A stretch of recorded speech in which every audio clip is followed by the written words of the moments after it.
I bought this Gourmia electric pizza oven online for $90 shipped. Question is, does it make great pizza? Today, we're gonna find out. I bought this with my own money. I didn't get paid for this video whatsoever, so all of these opinions are my own. And this video is not really a review or an unboxing. It's just really a way for me to capture some content while I mess with the settings and try to get a decent pizza out of it. So let's get going. First thing you gotta do is plug it in. After that, you'll see on the display, it'll say on. Hit select, okay? And then you're gonna have a blinking timer.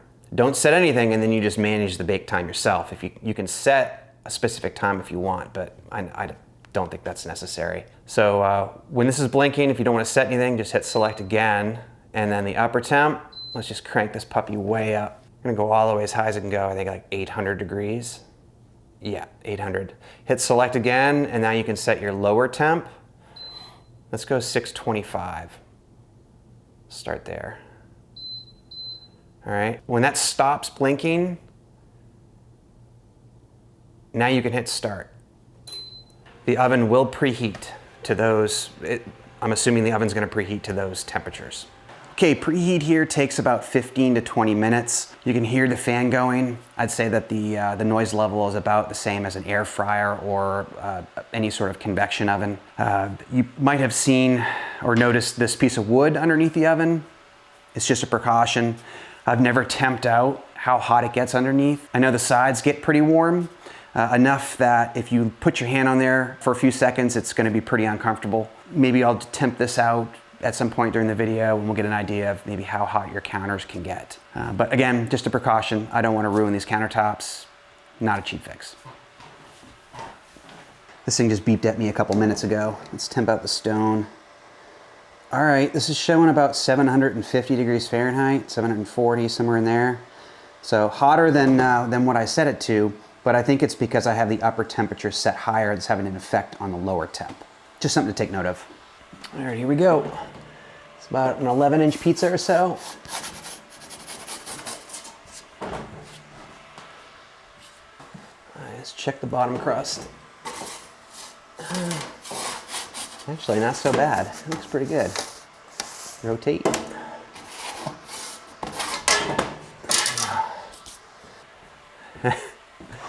Big steam coming out of the oven.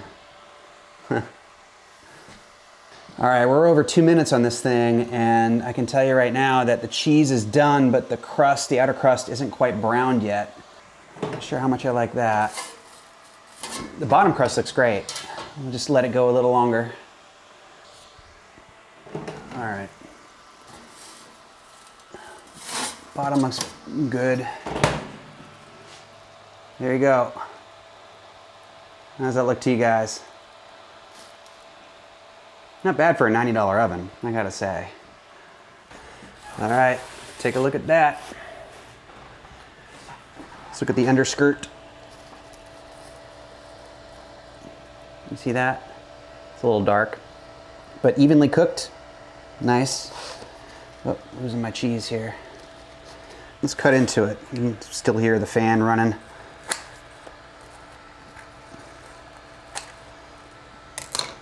Nice. Lots of steam coming out.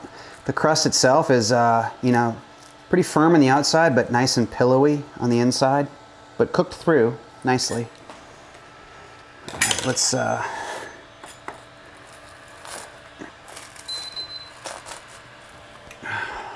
this one raised its hand, so it's mine.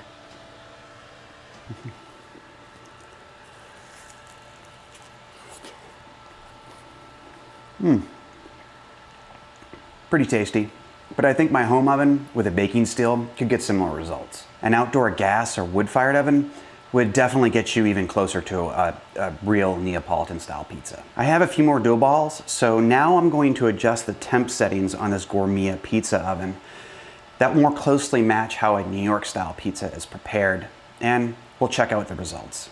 All right, let's try 600 upper, 625 lower.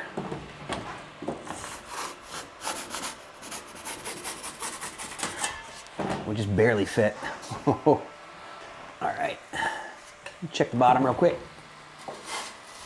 Yeah, okay. Should probably turn it. Figure with these electric ovens, you shouldn't need to turn anything, right? Because that element's circular and you'd think the heat coming down and coming up is pretty even. But directions state otherwise. All right, so there's no oil or sugar in this dough, so it's not browning very fast, okay? And I think that's a fail. The cheese is very oily and kind of overdone at this point. The bottom of the pizza looks okay, but I don't want to take that any further. Whoa, you can see the oil's just running all over the place. Top looks pretty good, I gotta say, but there needs to be maybe some oil or sugar in this dough to get that crust nice and brown like you would on a New York style pizza. I got one more dough, so let me bump the temp on top and we'll see how things turn out. Here we go, let's try this again.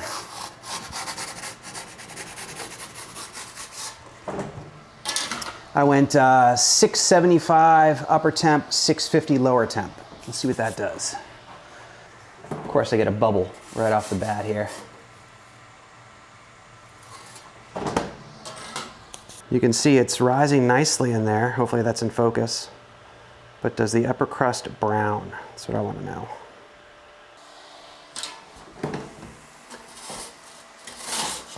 A little spinny spin.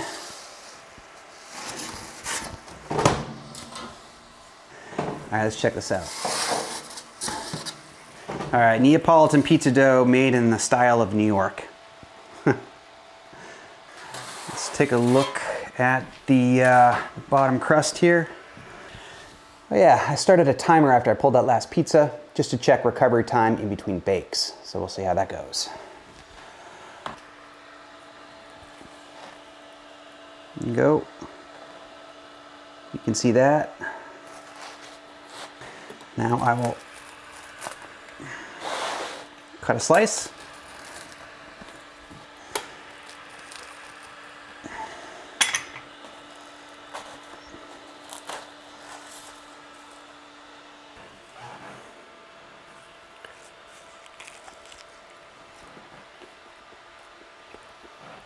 Yeah. Pretty yummy. Tasty. You know, crust isn't too bad underneath. It's just the top crust that didn't really brown. And I think that has a lot to do with the flour and the dough that I used. You know, if it was a bromated flour or if there was some oil or sugar or both in the dough, it definitely would have browned better. And I think that this New York style pizza would have turned out pretty good, in my opinion. Overall though, it still tastes great. Let's talk some pros and cons, huh? First and foremost, it's cheap as hell. It's 90 bucks. If it breaks on you or you don't like it, you're not gonna get put out on the street because you bought it. It's big enough to cook a 12-inch pizza. I think that's pretty cool because some of these ovens are pretty small. It has an upper and a lower temperature zone, so you can adjust those and tweak them as needed. It's very light and portable. That's definitely a plus. And easy to store, I should say. Again, it's really, really inexpensive. Did I say it was $90? The volt is 900 bucks, so this is a tenth of the price. The preheat time on this thing is awesome. It's about 15 minutes and that thing is ready to go. Now, compare that to a conventional oven, which takes, you know, about 45 minutes with a baking steel in it. You're cutting down on some time. The presets on the oven, at least the Neapolitan preset, really sucks. It burnt the bottom of my pizza and didn't cook the top. So I would suggest or recommend that you do everything manual in this oven. Another con, it feels really cheap. I hate to say it. I mean, it's light, that's great, but it definitely feels cheap. Also, the cord is really short, so you need to be right near an outlet to plug it in, unless you run an extension cord. The Gourmia only has a 1-year warranty. I don't know if that's standard in this industry, but it just seems, you know, kind of crappy. The exterior of the oven gets pretty hot, definitely enough to burn you. So you got to be careful around it. Not quite as hot as some of the outside ovens, but it'll wake you up if you lean on it, that's for sure. For me, the most frustrating thing about this pizza oven was the recovery time in between bakes. It came in at 7 minutes and 23 seconds. So, you know, if you're baking 4 Neapolitan pizzas, they're a couple minutes apiece, you know, that's 8 minutes. Plus you need to estimate the time for 3 times in between each bake. So that's gonna be about 21 minutes. You're looking at right around 30 minutes to complete 4 pizzas. And that's a long time, you know? It's kind of, yeah, I don't like that. Anyways, Hopefully this video was helpful to you if you're considering buying this oven. If you have any questions, hit me in the comments below. That's it for now. Thanks for watching. Catch you next time.